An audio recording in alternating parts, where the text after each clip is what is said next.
Welcome to Millennial 625. I'm Andrew. I'm Laura. And I'm Pamela. How was y'all's 4th of July's? Socially distant. Good. I didn't go Same. outside. I watched Hamilton. And that was it. Good. Also socially distant, Pam? Yeah, my 4th of July was basically a mirror of Laura's, but in California. And we did record a new breaking news installment, and that is on Patreon now for Bay patrons, where we review Hamilton on Disney+. So if you want our thoughts on that, do tune into that. Mine was semi-socially distant. So as I said last week, Pat and I we were going to go to Wisconsin. We did that, went to his family's lake. They have a private little lake, which was cute.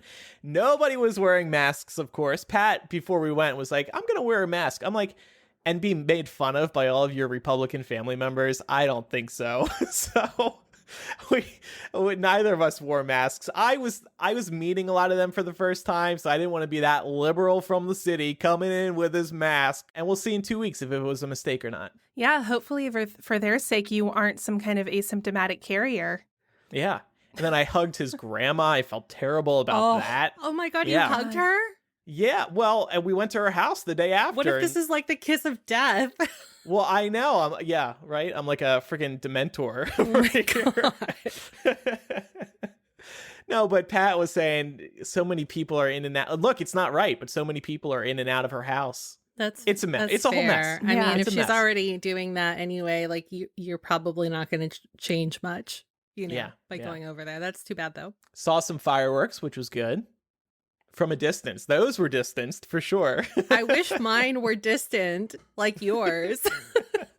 They were not. I don't know what the deal was out here or out in Southern California, because I had friends sending me firework footage from out there, but it was wild. Like, they shoot off fireworks. People in my neighborhood shoot off fireworks every year during the 4th, and they usually get started early. But this was next level. Like, I've never seen fireworks like this before.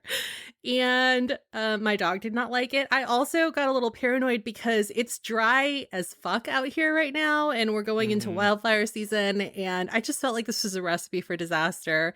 I sent you guys a video, I don't know if you saw it on Slack, of some really big fireworks going off out in the East Bay. Yeah. And those did not look like the ones you buy from, the Boy Scout stands or whatever they are out here. I'm glad you brought that up, because there are actual theories out there that there are way more fireworks happening across America. I don't know what's going on. I've heard these crackpot theories about strangers just handing out fireworks to create distractions.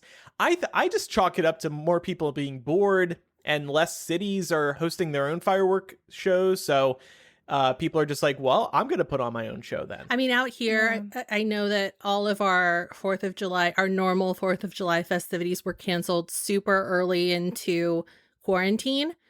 So I don't doubt that played a role in more people buying fireworks for themselves. But I don't know where they came from, because these were like not your mother's fireworks, I'll buy into the conspiracies. The city of Cumming, where I'm currently residing, they still had their 4th of July fireworks display, and they still had their 4th of July parade. And they were like, we're encouraging people to be in groups no larger than 25. So yeah, if you just want to go and look at like the New York Times map for COVID cases, you can get a good idea of what cases are looking like here. It's not good. Yeah. As is true for most of the American Southeast. Like, I looked at the map today, and my entire state is either red or orange. Chicago, over the past month, there have been an absurd amount of fireworks. In past years, around 4th of July, there are tons, and okay, fine, whatever. Like, it doesn't really bother me too much, but the past month, there have been so many, and the sound ricochets down these streets because they're tallish buildings. And oh my God, we've been spooked by a couple. And some of these fireworks have gone as late as 1 a.m.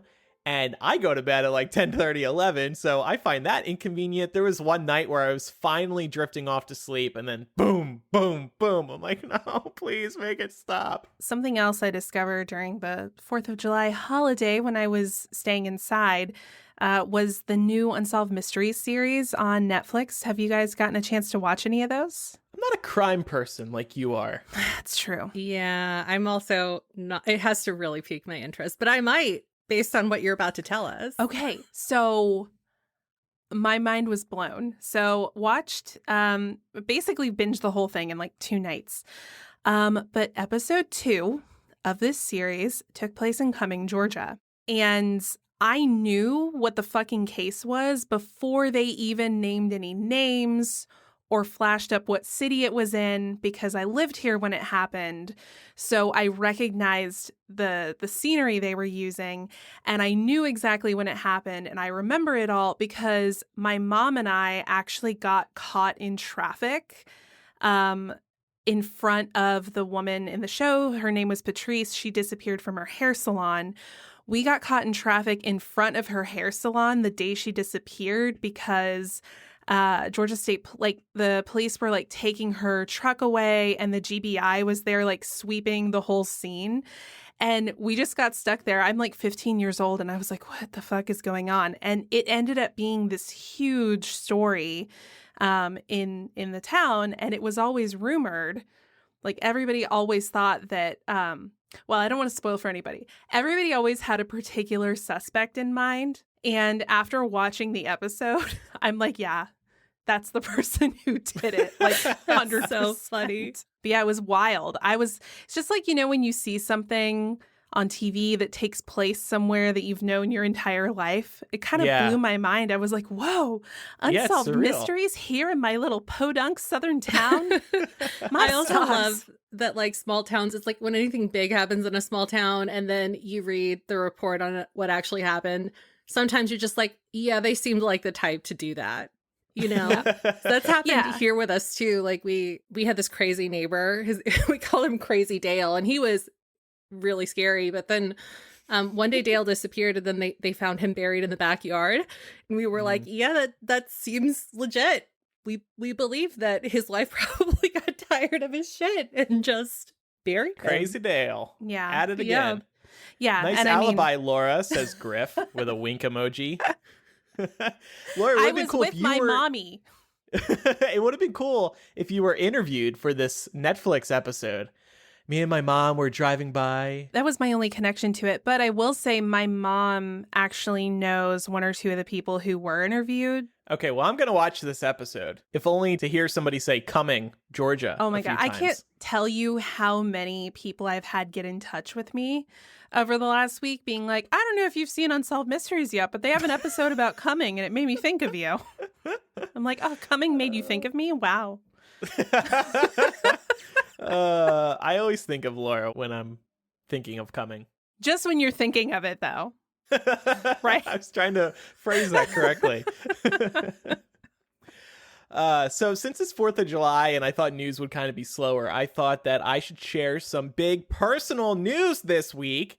And it's actually coming up quick now, so I have to announce it soon. So as I've alluded to on the show in recent weeks and months, I have not been happy living in Chicago. It's just not for me. I'm not a winter person. I'm not a Midwest person. I'm a desert person. I'm a Southwest America person. I moved here kind of on a whim. I knew a couple of people who lived here. It was kind of closer to New Jersey where my family is, so I thought I would be closer, but not too close. I don't want to be too close to home. I'm not much of a family person. So I decided on Chicago, and it's a big city, and there's a good gay scene here, and I don't know. There were a few reasons that it stood out to me. And then, like I said, just a bunch of reasons I haven't liked it. Other reasons include I've had issues with this particular condo and the HOA. They're a pain in my ass. I'm done with the apartment living lifestyle. I want more space. I want to be in control of everything. I don't want to have an HOA to report to. So those reasons and more. And Pat and I have decided, after many months of deliberation, that we will be moving to Las Vegas, Nevada. Viva Las Vegas! I feel like this is the worst kept secret on this podcast. Have I said Vegas, though, on the show? No, it's just you've been talking about it for so long. You talked about the desert. Yeah, I talked about the desert. Last week with our guest, I spoke about if my friend was moving to Vegas, was that a good idea? I know it's a bit of an obscure choice, and I'm actually feeling a little insecure about telling people this. Not you guys in the audience, but like friends and family. They're just gonna be like, "What? That's so random." But there's a few reasons. For one, obviously better weather. It's very hot during the summer, but I've spent a lot of time in the desert over the years. I'm accustomed to that weather. I know what I'm getting myself into. Here's something that really stood out to me, and I just couldn't stop thinking about this ever since I found out. There is no personal or business income tax there. Immediately, I'm going to be making more money a month, and I'm going to move Hypable Media there, and that's going to be benefiting the business as well. There's also great home prices. Vegas is blowing up like crazy right now. Vegas is also centrally located in the Southwest, and I love that because I can get to LA, San Francisco, Albuquerque, Flagstaff, all over Arizona, Colorado, Utah, Southern Utah, one of the most beautiful places in this country. It's going to be so great for taking weekend trips and exploring and going hiking, which I love so much. So yeah, all those reasons and others, and it's obviously a big deal for Pat because he's been in the Midwest all his life. So this is a big move for him, but he's ready. He's excited. We're both really excited to do this. The reason I'm bringing this up now is because I probably will be leaving Chicago in a couple weeks, and I'm closing on my Vegas place this week. Stressful. Yeah, I'm not going to be there for closing. I'm going to do it remotely because I'm not flying out there or driving out there, then coming back here, then going back again. That is way too fucking much. So luckily I can do it remotely. So yeah, Chicago didn't work out. I don't have any shame about it. I met Pat here. And now because I met Pat and we have a good relationship, we're going to move out somewhere together that I would not have been able to move out to when I left LA. So it's all working out. What do you two think? Las Vegas. I'm happy you're going to your favorite place. Like not Vegas, but the desert. Yeah. I think it fits. Yeah. I think this has been prophesized since we went to Lumos 2006. It's true. It's a full circle moment. I had my very first drink, my very first encounter with a butt plug, and many other firsts in Las Vegas. So why not retire to Vegas as well? You're retiring. A lot of people are doing that, honestly. I know that people always talk about Palm Springs and stuff like that, but Vegas is cheap and people like it. It is cheap. Palm Springs is more expensive, and it's just kind of remote out in Palm Springs. Vegas, it's got everything. And we're really looking forward to taking random trips to the Strip. I'm going to be about 20, 30 minutes from the Vegas Strip. If we want to see some great live entertainment, we'll always be able to do that. If we want to go to a great restaurant, we'll always be able to do that. Go to a great strip club, we'll always be able to do that. Find a great poker table, we'll always be able to do that. There's a lot of things to look forward to. Also, the first place I actually had a stripper in Las Vegas. Laura bought it for me. Sebastian. Yeah, Sebastian. God, I would kill to find that video. Every street corner already holds a memory. Yeah, and I'm really pleased to hear that you're doing like a socially distant closing because I know a couple of people who like started buying houses before the pandemic hit and then they were stuck going to a closing in person. Mm-hmm. And that was really stressful and weird. So I'm glad that they're making like a virtual closing possible for you. Are they just going to mail you the keys so you can just walk right in when you get there? Yeah, I was like, so what are we going to do about the keys? Can you just hold on to them? And they were like, no, we'll probably lose them. So we'll just mail them to you. I was like, okay. We'll probably lose them. Yeah, it wasn't the best thing to say, but, at least they're honest. And I've done a couple walkthroughs via FaceTime. I've been out to the house like 5 times because Pat and I went out there a couple months ago and we toured it ourselves alone multiple times. But I've done an inspection via FaceTime. I'm going to do a home orientation via FaceTime later this week. So yeah, they've been willing to adapt to the COVID landscape. The house also has mountain views out a lot of windows. It's in a very special location. I just did not want to pass up this opportunity. And it's easier to buy a place right now. And I got a great interest rate. And I'm in a good position right now to do this. And with Pat in between jobs, and like I said, it's easier to buy a place right now. There's just a lot of things working in my favor. So Andrew Sims, live from Las Vegas, coming soon to the podcasts. It is beautiful. Mm-hmm. The house. Oh, I thought you were talking about me. Well, yeah, you too. Duh, that's like a given. But I mean, you showed us a couple of pictures of the house and it is beautiful. Yeah. Well, that's awkward. I don't think I shared it with Pam, so it wasn't us, but Oh. You did not. I'm offended. I'm quitting the show. I fucked up. Effective immediately. Laura was like, send me pictures, send me pictures. I'm like, all right, bitch, damn, I'll send you I pictures. love living vicariously through people going through home buying experiences. Yeah, no, it's a fun experience for sure. Once we start moving in, that's going to be the fun part. And setting up the place, that's going to be the fun part. Right now, this whole transition period, it frickin' sucks. But, and I was also thinking, you know, I'm kind of going to be in the center of you two, of Jewel. The three of you can converge at my place. We can have a millennial meetup. From Atlanta, I don't really think of Vegas as being a center point, but I'll still come visit you. I see your point. However, I'm still in between you and Pam. Yeah, I guess. sure. Is No, it I mean, not? I'll still come out there, just not during a pandemic. I'll probably come visit you after there's a vaccine. Okay. I'm I can see serious. it on the housewarming card now. I can't wait to come out there once there's a vaccine. Love, No, Laura. for real. In 2 to 4 years. I believe. All right, fine. Yeah, I don't blame you. They say it should be out early next year. So Oh, well, that's fingers great. fingers crossed. Speaking of COVID, let's discuss some of the latest developments concerning coronavirus. Yeehaw!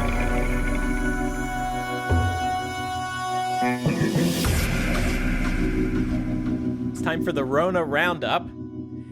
We were speaking a couple weeks ago about drive-in movies, and I think Mark said, I'm surprised more drive-in movie theaters haven't come into existence with everything that's going on. Well, now Walmart is going to turn 160 of its parking lots into drive-in movie theaters starting in August. So that's kind of nice. It means I might actually go to a Walmart. But I have a question. What movie would get you two out to a drive-in movie theater? Like a new release or a previously released? Well, that's what I'm asking, I guess. Is there like what specific movies or types of movies? I would go for like, this is very specific, but for example, Almost Famous is celebrating a big milestone anniversary this month, and that's one of my favorite movies. So if that was playing at a drive-thru around here, I'd go. Mm-hmm.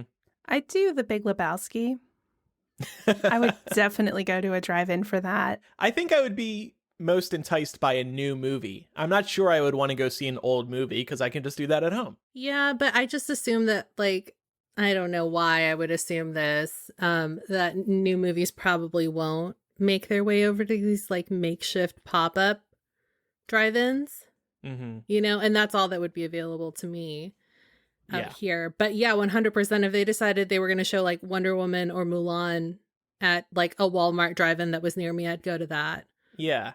And that'd be so cool because, correct me if I'm wrong, but drive-in movie theaters, when they were bigger, they did show new releases. And I Oh, think part of the yeah. fun was hanging out in your car with a loved one or a family member and just enjoying a brand new movie. So airing an old movie, I think it loses some of its luster. Yeah, there's a out where my family lives in San Diego. There's still a drive-through that still shows. It's like a real movie theater, except it's a drive-through. And Oh, as far okay. as I know, it's still running. So And Stephanie Meyer, the author of Twilight, is about to publish Midnight Sun, which we spoke about. She's going on a book tour, and she is going to be hosting these tour stops at drive-in theaters. That's smart. She said, if we can arrange this as we want to, attendees will never leave the security of their own cars. I'll be up front with a microphone to answer all your Midnight Sun questions, and signed book plates will be safely distributed. As if this wasn't enough, afterwards we'll have a special screening of Twilight. This sounds good. This I will go to. You drive in, you recline your seat, and you watch Stephanie Meyer at the front of the drive-in movie theater. Would you That's go to this, actually a Pam? really smart way to do it. Yeah. I would, but I always have more fun rewatching Twilight back with my friends. So I would be a little sad that I wouldn't be able to do that. What? It's just, Make an it's just more exception fun. For Yeah. the Midnight Sun book tour. Oh, yeah. And I thought you meant just like in general. I'm just assuming that this will be very far away from where I live. So I wouldn't, be able to go. Yeah. Universities also have started beginning to roll out plans for the 2020 to 2021 school year. Some notable schools that have put their plans out in the last few days are Harvard, which is looking to bring up to 40% of its undergrads to campus for remote learning from single occupancy rooms, and everyone else will study from home. The idea is that all on-campus residents would move out before Thanksgiving and complete their exams from home. I don't quite see the point of this if everything's going to be remote learning anyway. The only thing I can think of is for those students who perhaps have accessibility issues to internet or libraries or things like that. I can see why it would be beneficial for them to be able to reside on campus, even if they are studying remotely. Howard University is also taking a hybrid approach by looking at which disciplines would require students to actually physically be on campus, thinking of things like labs and stuff like that, versus the disciplines that could be completed entirely online. And they also say they're going to be working to the best of their ability to accommodate anyone not comfortable with returning to campus. And they will also be providing personal protective equipment to all faculty, staff, and students who are on campus. And Princeton is doing kind of a split model where they're allowing freshmen and juniors to return to campus in the fall and sophomores and seniors in the spring. So it sounds like a lot of larger universities are looking to try and find a model that allows some people to come back. Mm-hmm. I think it's too early to decide what to do. And the other thing is, none of these schools are lowering their tuition costs, even though a lot of people will be taking classes from home, and that's a load of BS. Yeah, that's what leaves the biggest bad taste in my mouth. I know that some universities have also, I hear there have been talks about just keeping people from out of area quarantined to certain parts of the university. It's like, well, if I'm not allowed to go XYZ places, I wouldn't want to pay full tuition because I'm not getting full access to everything I'm paying for. Yeah, right? I mean, part of the reason you pay so much is for that whole college experience. Yeah, I mean, I will say for people who aren't living on campus, they're not going to be paying for housing, which tends to be one of the more expensive parts of it. Mm-hmm. And I know one of these schools, I don't remember off the top of my head, I think it was Harvard. They were going to be providing a $5,000 living stipend to anybody who opts not to return to campus, so that it can facilitate them being able to rent an apartment or live or study from home. So it does. I think that a lot of universities are trying to figure out the best way to do this, but I agree. I think it's too soon to make a firm decision. I know my undergraduate institution said that they're not even going to announce what their plan is until July 15th. So they're still waiting. Mm-hmm. I would just look at this and be like, why don't I just get a subscription to Masterclass and take classes with Tony Hawk and just call it a day. I graduated magna cum laude from the Tony Hawk Masterclass. But I think you'll see some of these schools inevitably change their plans over the summer as this evolves. I mean, just wait until the 4th of July numbers start coming in. 2 weeks from now, once people start feeling the symptoms of COVID-19 because they were at a barbecue in Wisconsin at the lake, kissing their grandma, it's going to be a disaster. Or think about Labor Day weekend. That's coming up, and it's going to be the same thing that we saw Memorial Day weekend that we will see with 4th of July weekend. Mm-hmm. And I think what also could happen is some of these universities will have people get back, and then probably sometime around mid to late September, the university is going to turn into a hotspot. Because Princeton was saying that for people to live on campus, they had to agree never to have visitors to their dorm rooms. And I'm like, that's never going to happen. Yeah, no way. Heck no.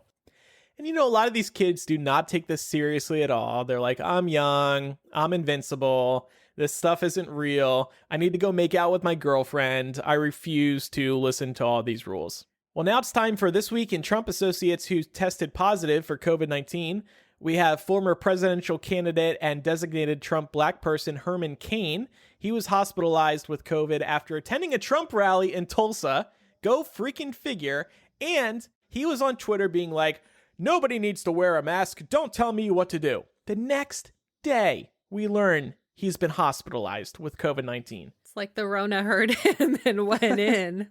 Hold my beer. Oh, man. I've seen pictures of like big crowds and then a screenshot over top of it of like a Facebook comment, and it says COVID-19 likes this.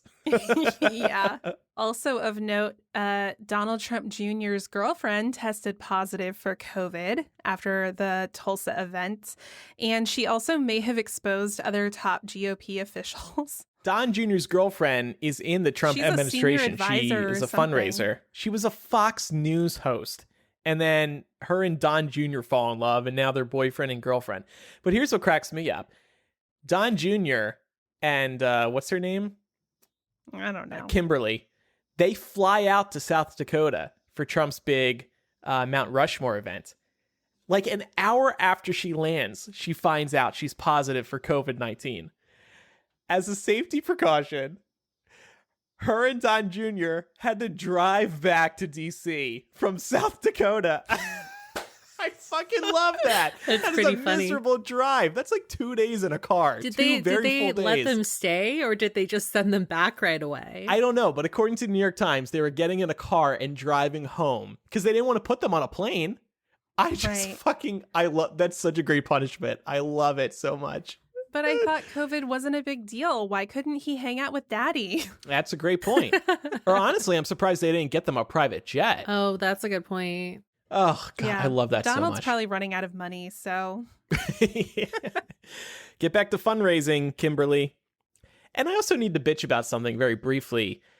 I don't know if we spoke about this, but airlines were blocking off the middle seats to keep people separated from one another. And it made sense. And I think we applauded them to an extent. I mean, they still have to fly their planes, their business.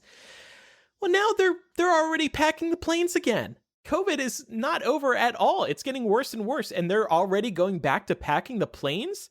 So to protest this, I am seriously refusing to fly anytime soon. They can go fuck themselves. How dare they fill these planes again? I am not, like I said, just like I'm not coming to visit anybody until there's a vaccine, I'm also not getting on a fucking airplane until there's a vaccine. Mm-hmm. No way. The airplane seems especially bad because you're in a small space, cramped next to other people for potentially hours. It's not just the 2-hour flight. And the air's just circulating in there, too. Yeah. So Air you could be at the circulating. front of the plane and somebody in the back of the plane could be infected, and that's it. Everybody's touching the same seats to make their way into the back of the plane, the same door at the bathroom. Everything is being shared there. And then you're stuck on the plane an hour beforehand, an hour after. God forbid you're taxiing for longer. Like, you're on that plane for a good 4 or 5 hours at least. No, thank you. Also, speaking of no thank you, this hit the news a few days ago. Young people in Alabama are apparently throwing COVID parties in which they'll invite somebody who has tested positive for the virus, and then the first person to test positive after the party gets a payout. What? Unbelievable. I know. And I saw a lot of people being like, oh, these stupid Southerners, these stupid hillbillies. I'm like, think about all the idiots who had chickenpox parties when we were kids. Like, it's this the has been same going shit. down, but I mean, and I guess chickenpox could kill you too. So, Did you two have chickenpox? I did. I did too. Yeah, I think we were just slightly ahead of the vaccine because I know my brother got the vaccine. yeah, I didn't.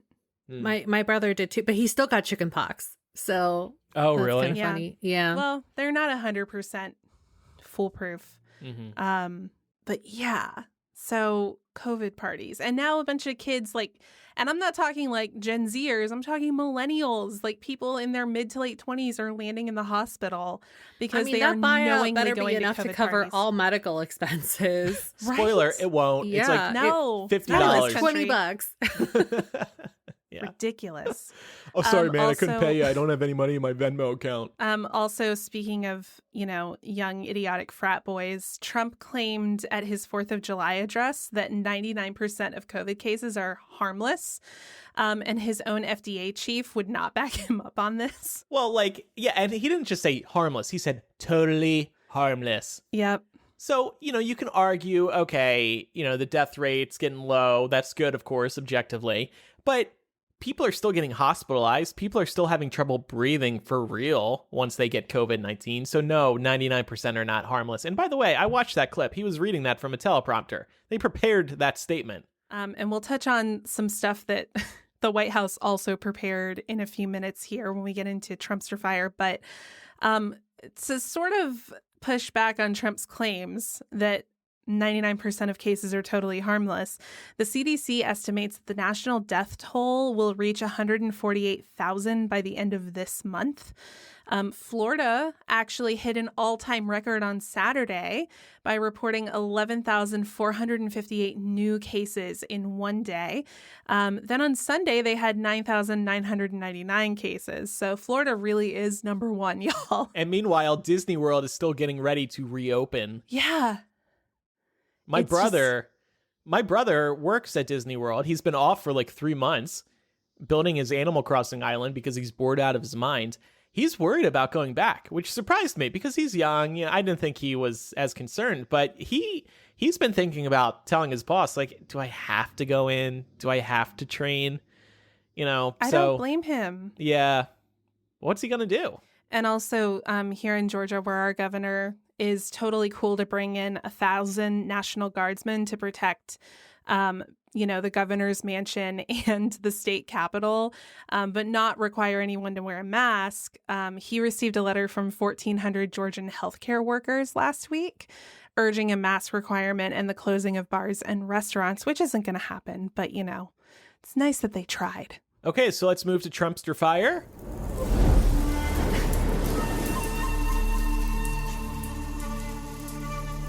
I feel like I'm conducting these. I know. I like this Old West theme that you have for both of these segments. We're in the Wild West. Laura's background kind of fits the motif of it does. The Trumpster fire. Yeah. Yeah. We want to talk a little bit about Trump's Mount Rushmore event that he had on July 3rd. But first, we wanted to point out that on the day of this episode recording, the Supreme Court of the United States unanimously ruled that states can punish electoral college voters for not voting in line with the state's popular vote. This is significant because while it wasn't enough to turn the tide of the last election, there were a number of electors who attempted to place votes for people who weren't even candidates in the last election. Namely, there were a couple of cases where people who were from states that went for Hillary Clinton tried to vote for John Kasich, and things like that. And that's not how electors are supposed to work. So to see the Supreme Court unanimously rule on something like this as we move into election season, I think is very promising. Yeah, sounds good to me. Because if we're stuck with this shit, then it might as well work the way it's supposed to. I want to talk about Mount Rushmore.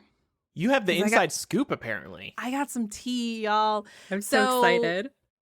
Yeah, I cried when I heard this. So y'all are aware that Trump had an event at Mount Rushmore on July 3rd.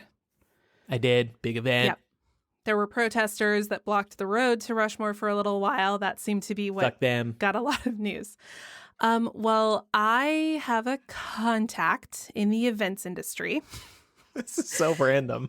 And I know a lot of people. Laura has sources at Mount Rushmore. Ears everywhere. And this contact had the opportunity to bid on this show. They received the requests from the White House about what they wanted in this show. And there were some things that just really stuck out. So the first and foremost thing was they wanted fireworks, of course, which they had. Just to point out, Mount Rushmore banned fireworks displays in 2009 because of concerns for what it would do to the environment, wildfire concerns, as well as how it affects the wildlife. So that's just clearly a dickish and inconsiderate move. Mm-hmm. The next thing they wanted to make sure that cool air was provided on the event stage in a way that wouldn't blow the president's hair in a weird way. And so to me, I'm like, oh, so he didn't want that dead animal on his head to fly anywhere. He wanted the Beyonce hair effect. Probably. They were very specific about how that needed to be set up. And the gold mine of this request. There's a couple more things actually before I get to that. So Oh damn, what a tease. The White House's general guidance for how this event should be, how it should be orchestrated. And I shit you not, it's verbatim. They said make it awesome. Make it awesome. No way. Totally awesome. It's gotta And be I'm the like, most oh awesome. my God, did he write this himself? Yes. Probably. I want it to be awesome. Flying all the way out to fucking South Dakota. Make it awesome. The Make it like a biggest movie. fireworks, the best wind. So the final thing, and this is just like beautiful. The way that they wanted this to be orchestrated was they wanted the president to be on a sort of like platform they have where you can stand and like look across at the carvings of Mount Rushmore. They wanted him to be positioned so that he was at a certain height, so that directly behind him were the carvings. Because I think if so that he would look like he could potentially be right. His head was on right. it. And what they wanted that, him directly in front of it with Mount Rushmore as, the backdrop. And they wanted fireworks going off in the background of this. And they referred to this visual, I shit you not, as the money shot. No. Talk about two things I did not need together in one sentence. Donald Trump and money shot. Yeah. Oh, that's funny. So some photographers were able to do this. I'm sharing my screen now. I've actually been impressed by these photos. Do you guys see this now? It looks like Trump's head is a part of Mount Rushmore at the angle that they shot Yeah, him but at. like nobody wants that. No. No, well, he does, of course. Did he did he joke on stage that maybe his head will be carved into this someday? I bet I'm he sure did. he did. I refuse to watch this because Yeah. it just sounded so asinine to me. Yeah. I hate to say this, a lot of these pictures also just look photoshopped. They I know well, they're not, no, but these but- were from like the New York Times and stuff. No, I know that they're not, but it just looks like, something that his team would put out. Yeah. Anyway. On a related note, I've been interested in going to Mount Rushmore. I've looked at it on a map from Chicago. It's about 14 hours. No big It's deal. a long drive, obviously. But is it worth it? Because I feel like it's one of those things when you see it in person, it's like, oh, it's so small because you're looking at it from a distance, And I don't want to drive 14 hours and then just see it really small and like I won't be able to get a good picture. And I don't know. Does that interest you guys, Mount Rushmore? I have heard that it really does look much smaller than Mhm. anticipated when you go to see it.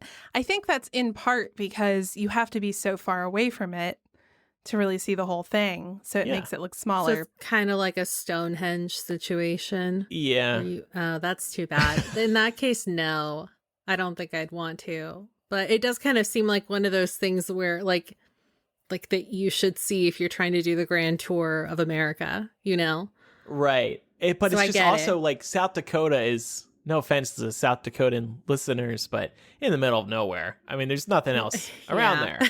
So, It is supposed to be quite beautiful, I'm sure it is. I I'm will sure say, it in is. terms of just the landscape. Mhm. But that's something else I wanted to talk about. So in relation to this whole like personal jerk off session that Trump had at Mount Rushmore, there were protesters that were led primarily by a few Indian or Native American tribes, in the area.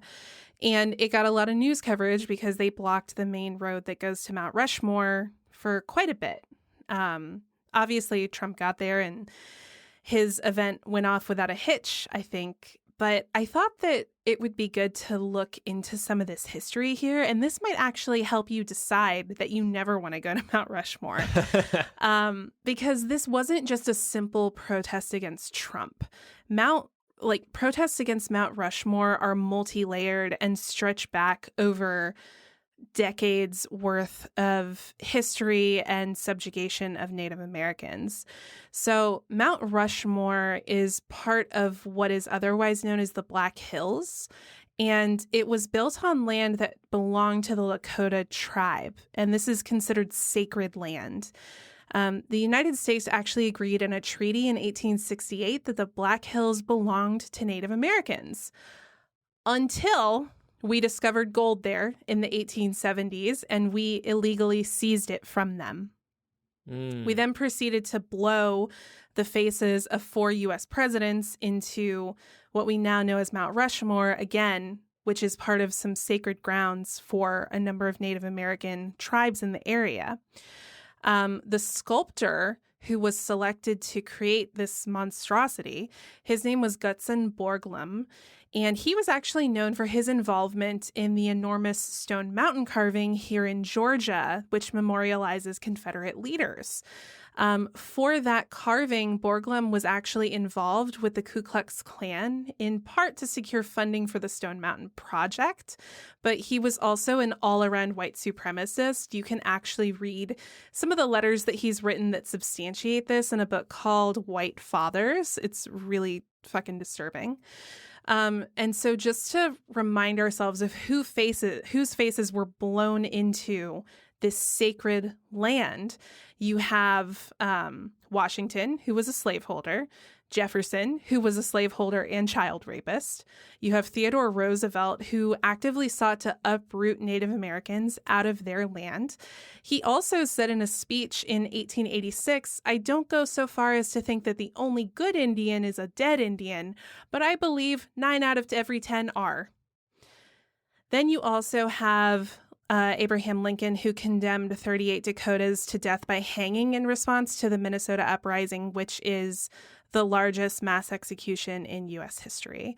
So you take these presidents who, when you look at the entirety of their legacies, they're made up of great moments and horrible moments. There's no denying that. But you take people who are representative of this nation's horrific history being oppressive to people based on their ethnic background, and you blow their faces into the side of what is considered sacred ground for people who were here before we were, it's fucked up. Yeah. So those are all the reasons that are in the background of why people would want to protest somebody like Donald Trump, who is a white supremacist, going to speak here and promote that we should be maintaining these relics and these dedications to white supremacy. Mm-hmm. And these giant faces are now looking down on this land that they stole. So it sounds like I shouldn't visit Mount Rushmore. No. Like 10 minutes ago, you two were like, yeah, maybe you should. I mean, if it was something that you wanted to see for some reason, you know. Yeah, but now I would just feel icky. Well, I don't think that you have to feel icky if you go. I just think it's good to have an idea of what the history is, because... You don't think this is at the museum, think so. all this info? No, I doubt it's probably in like one corner on one tiny place card. Right, exactly. And when you think about how we were all taught American history in school, they don't tell you this part of it. No. It's just, 4 of the most revered American presidents are, memorialized on this mountain. It's the same shit that happens here in Georgia. They don't teach us what the carving at Stone Mountain means. They don't teach us what it means to memorialize Confederate leaders so that they're literally, again, looking down over an incredibly diverse state of people. So it's just, I think, important to know the history of that if you are to choose to visit a place like this, and maybe give it the finger when you're there. But in a related story, and a win, I think, a federal judge ruled, or rather ordered the shutdown of the Dakota Access Pipeline. I don't know if you remember this. Mm-hmm. This was actually an Obama-era fuck-up, where this pipeline was laid through Native American territory, potentially putting their water supply and wildlife at risk. And they've ordered that this has to be shut down by August 5th, completely emptied. And it has to undergo an environmental impact study before it could potentially be reopened. All right. Well, Pam, let's talk TV now. Yeah, I don't think there's a graceful way to segue No. into this, but some of you may have noticed that, select few episodes of some more modern classic television shows have mysteriously disappeared over the course of the past few weeks on streaming services. And that's because quite a few bigger TV shows are actually deciding to pull controversial episodes, specifically episodes that feature blackface. And I know that we kind of talked about this probably sometime last year in terms of Disney doing things like trying to erase Song of the South, but that's a relatively old title, and you don't really always kind of think of this stuff happening for shows that we were definitely alive for while they were running on TV. Mm-hmm. So all of this, of course, is spurred by the continuing Black Lives Matter movement. And in case you guys have lost track of which shows specifically are pulling episodes, here are a few that we're all probably familiar with. So Scrubs is pulling the episodes My 15 Seconds, My Jiggly Ball, and My Chopped Liver. It's Always Sunny in Philadelphia is removing Dee Reynolds' Shaping America's Youth. The Golden Girls is removing an episode called Mixed Blessing. The Office, which I know we've all rewatched a couple of times, is just removing one scene, and it's from Dwight's Christmas from season 9, because in that episode, Nate dresses up as Black Pete after Dwight is insisted on celebrating his family's Dutch traditions in the office. And then 30 Rock as well is deciding to remove the episodes Believe in the Stars, Christmas Attack Zone, Live from Studio 6H. I don't know if you guys have been keeping up with this, but I think that it's definitely an interesting move. And it actually was back in the news just last week because Mad Men decided not to remove its blackface episode, and they're actually going to keep it instead and run it with a title card that says that it has disturbing images related to race in America. Yeah, and also related to this, though it's a movie, HBO Max had temporarily taken down Gone with the Wind, and then they added it back, but with a video message at the front of it saying, this movie is problematic and here's why. But to your point, all of these TV shows, with the exception of Golden Girls, maybe, these are all recent episodes within the past decade or two for the most part. So it's very awkward. And actually, other examples include Jimmy Kimmel Live. He's gotten in trouble for some blackface sketches over the years, and those resurfaced the other day. Jimmy Fallon, same thing. And it's hard to accept their apologies when it was so recent. And then you look at something like 30 Rock. These people you would assume to be woke, so to speak, and yet they were doing blackface not too long ago. So you have to look at them differently. Yeah. Well, that's the whole thing, too. It's like even when you look at something like 30 Rock that, like Tina Fey, for example, is considered to be fairly liberal, or relatively woke based on what we see of her. But she is part of a show that, justified doing this for a very long time before they finally decided to pull them very recently. Yeah. This is 3 episodes you have listed from 30 Rock alone. Yeah. Yeah. And she was an interesting case, too, because when she put out a statement talking about this, for those of you that don't know, the idea for these episodes was meant to be a commentary on TV's history of having white actors play Black characters. And Jane Krakowski and John Hamm specifically are the ones that are donning race-changing makeup. So Tina Fey has kind of stood by this decision for a while, and now she's saying, quote, "I understand now that intent is not a free pass for white people to use images." So, yeah.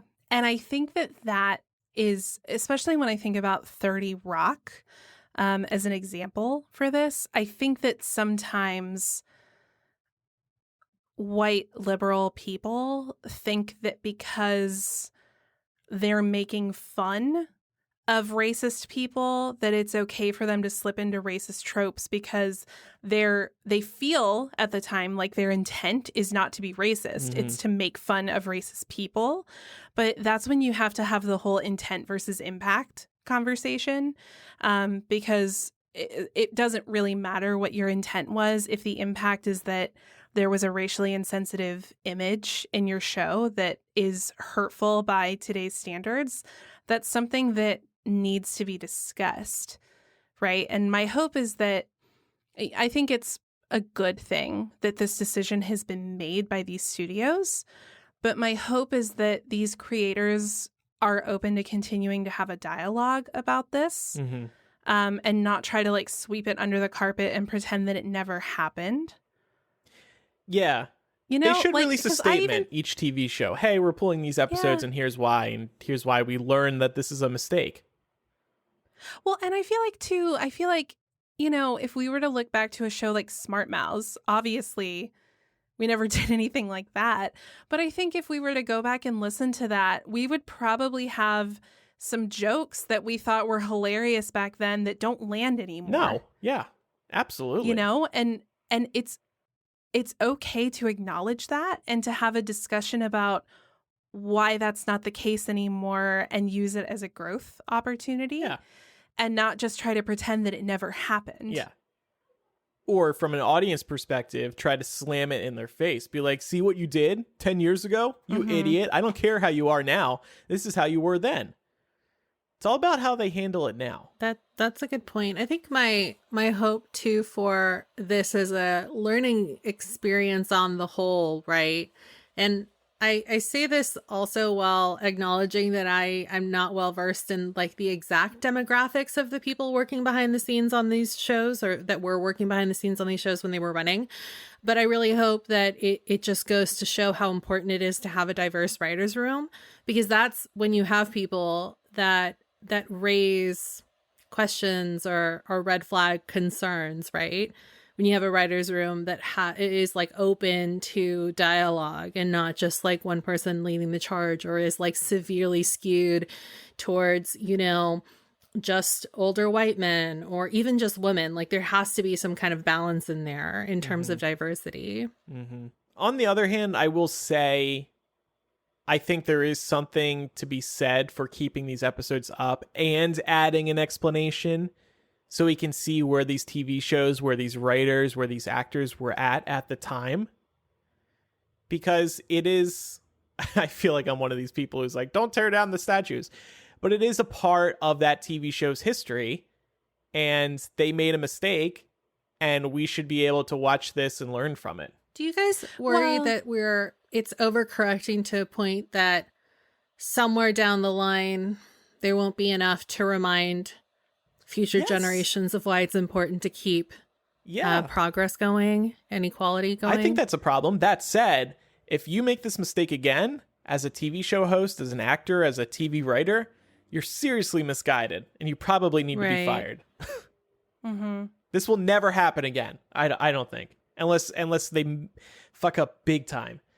Unlike back 10, 15 years ago, it was a fuck up, but they didn't realize it. And society isn't at a point where we are now where we can be like, hey, that's wrong collectively. Yeah, I hear where you're coming from. Because like when I think about the Mad Men example here, John Slattery's character, Roger, he's a huge asshole in the show. So him doing something like this is 100% in character for the bigot that his character was. At the same time, is it necessary to show that in order for the audience to know he's an asshole? Like, I think we already knew that before he did blackface. Right. It's a shock value thing, right? Kind of like with Game of Thrones, it's completely different. But, you know, they came under fire for extreme violence towards women in the first few seasons. And they still suffered from that, but that's a whole different conversation. But I do think that it is one of those things that's done for shock value because it's not supposed to be done. And that kind of just makes it worse, doesn't it? Because they're knowingly doing it, knowing that it's going to disturb people. Yeah. I mean, I think that, you know, and this is actually something I disagree with Disney on with regards to Song of the South. I think that something like that should be available for academic purposes.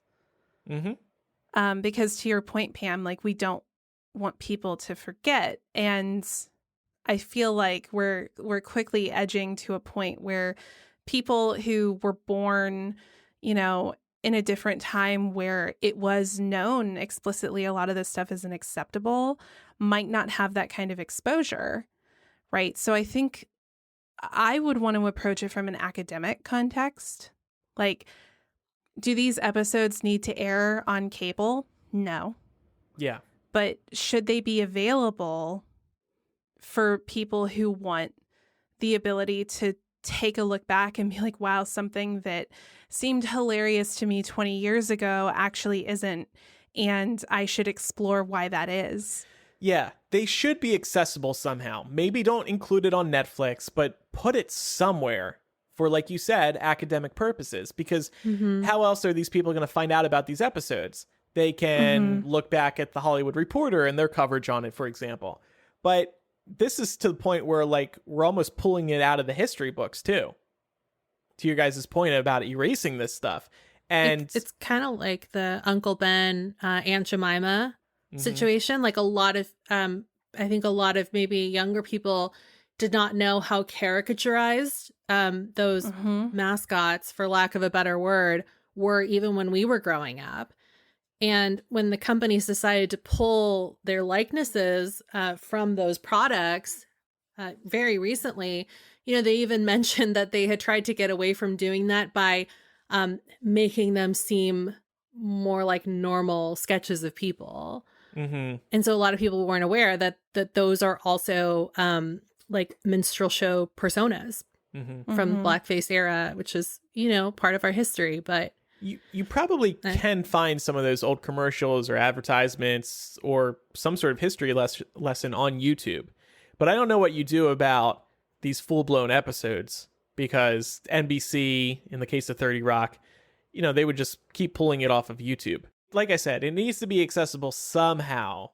Automatically adding it to somebody's Netflix queue is probably not the way to do it. Just put it somewhere. I don't know. What are they going to do? Make a website dedicated to all their fuck ups? Like, there's no good answer here, I don't think. Yeah, it almost seems like there needs to be some innovation surrounding how to make this accessible, like we talked about, in like a historical context or an academic context, so that people can access it without, as you said, shoving it down the throat of somebody's Netflix queue. Yeah.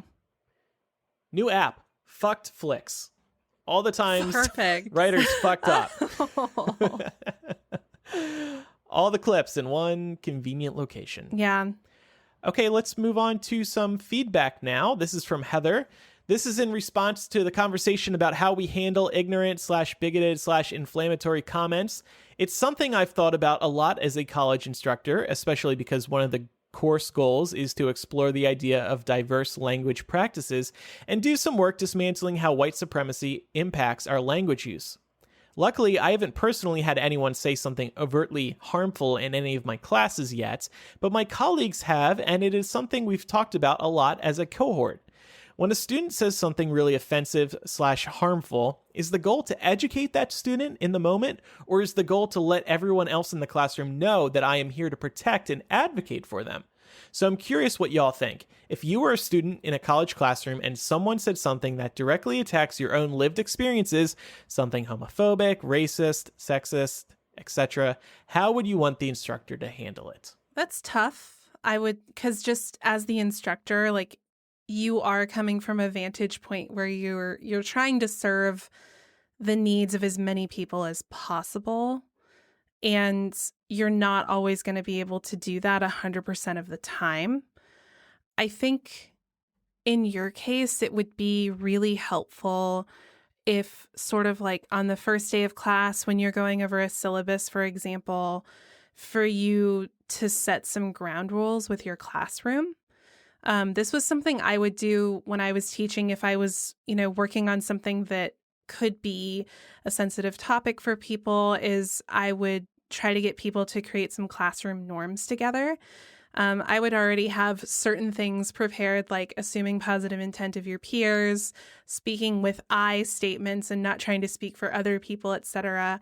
But giving the classroom time to help construct some of those norms so that they can feel like they have a stake in what their classroom dialogue is going to look like. Mm-hmm.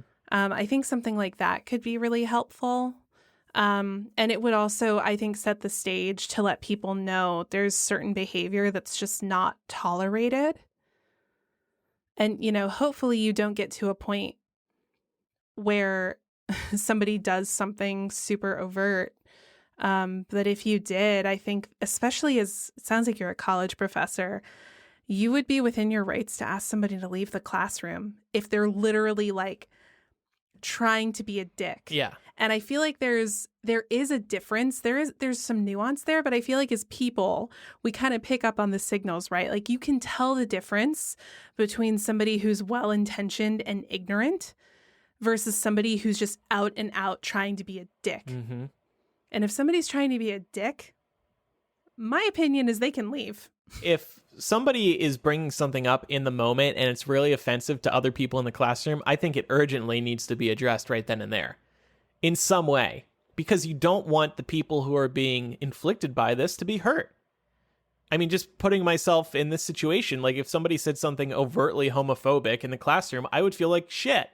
And I would want the teacher to stand up for LGBTQ people in general, not just for me. Yeah, because here's the thing. Could you, in theory, pull the student that said the thing aside and make sure that they're reprimanded? Of course, but that does nothing to help the people that their words might have affected. And for all they know, you did nothing. Yeah. Yeah. And I think it'll feel good. I think a lot of the people in the class would feel good to know that their teacher is standing up against some sort of evil. Yeah. My hope is that the types of students who would sign up for a course like this would come in with positive intent.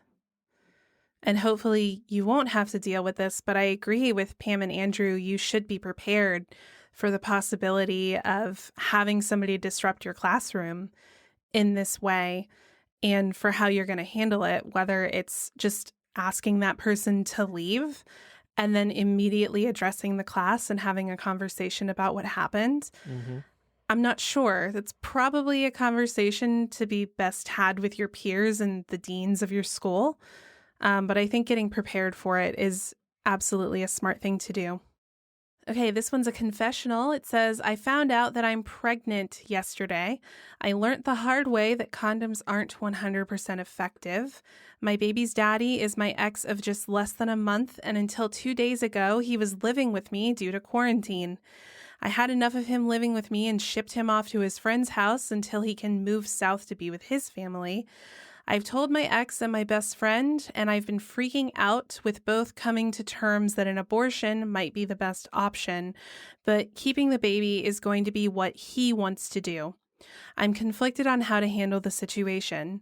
On top of it, if I keep it, he's not working, so I don't think he'll be able to pay child support, as I'm pretty sure he will still move down to be with his family. Damn, that's rough. This is up to you and what you feel like you can reasonably handle. Period. That's it. That's really like the TLDR. Yeah. Honestly, yeah. All right, changing gears now. Let's get to some recommendations. Lori, what's yours? I wanted to recommend Ron Chernow's Hamilton biography for anybody who had a great time watching the Hamilton film on Disney Plus this weekend.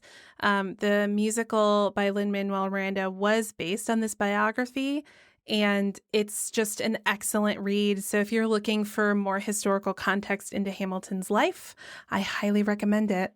My recommendation this week is the Babysitter's Club series on Netflix. As a true 90s child, I was obsessed with this series when I was younger. And so naturally I was curious, and I'm so glad that I watched the first few episodes over the weekend. It was just such a nice little nostalgia trip, and I really, really liked the way they were able to make it feel like the spirit of the books made me feel when I was reading them, but also just updating it for the modern age. So yeah, I think that even though it's obviously geared towards a younger audience. If you ever read any of the books in the series, then you'll really enjoy checking out the show. I want to recommend just a deep sigh a few times a day. I podcast with somebody, not you two, not anybody at MuggleCast, who has, I've noticed, used deep sighs to just get stress out. And I found myself doing this more myself. And it actually feels really good. And Pat, a few days ago, was like, you've been sighing a lot lately. I'm like, because it feels fucking good to just let it out. And so I'm all in on it. I'm just like, all day, every day now, I'm just like, let the stress out. So let it out is all I have to say. Some deep sighs. They feel good to me. I'm a big sigher, and people always go, what's wrong now? I know. It sounds like there's something wrong. And honestly, like, yeah, there is. All I say is, I just needed to breathe. Right, exactly. It just gets some of that pressure out. And yeah, there is something wrong, but that's okay. So a deep sigh. Don't be afraid to sigh out loud. I am so excited about today's After Dark.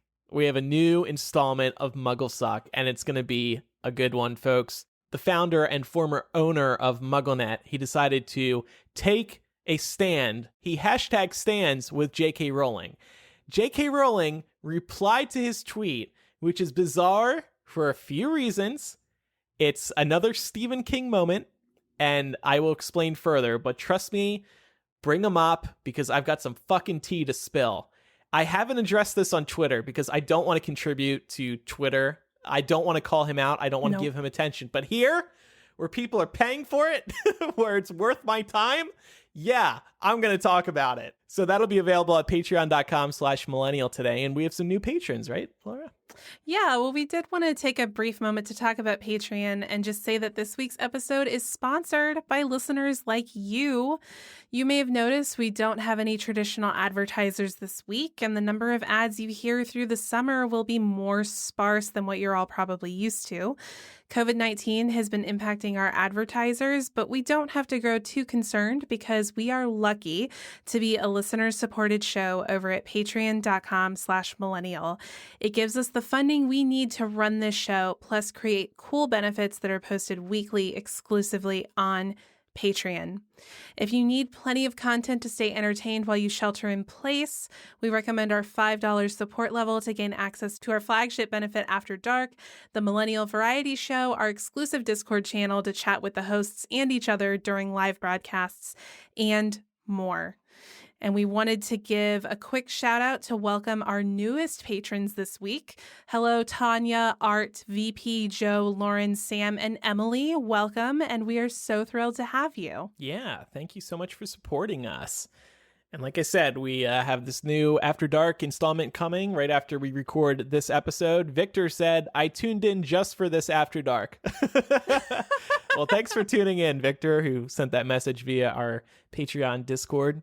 If you want to get in touch with us about today's episode, you can email millennialshow@gmail.com or use the contact form on millennialshow.com. Don't forget we have our confessional there as well. Also, do follow us on social media. We are Millennial Show on Instagram, Twitter, and Facebook. Thanks, everybody, for listening. I'm Andrew. I'm Laura. And I'm Pamela. Goodbye.